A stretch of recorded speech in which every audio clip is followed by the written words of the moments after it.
Hypertension is a severe disease, where the blood pressure stays high, for long periods of time.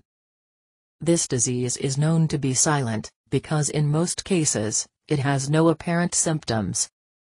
Despite this, hypertension is a very common disease, and if not treated, it can become very dangerous.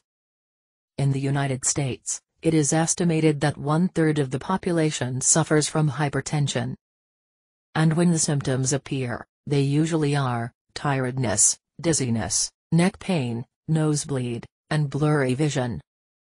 There are many causes for hypertension, such as smoking, stress, sedentary lifestyle, obesity, overdrinking, and diabetes.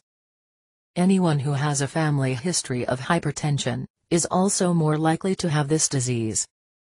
And it is a very serious problem, because it can lead to strokes, loss of vision, heart failure, aneurysm, and even death. If your blood pressure is high, or if you have any symptoms, I recommend that you access the link in the description, right below this video. It will help you a lot to solve your problem forever. If you liked this video, click on like below, and subscribe to the channel. Get well, and good luck.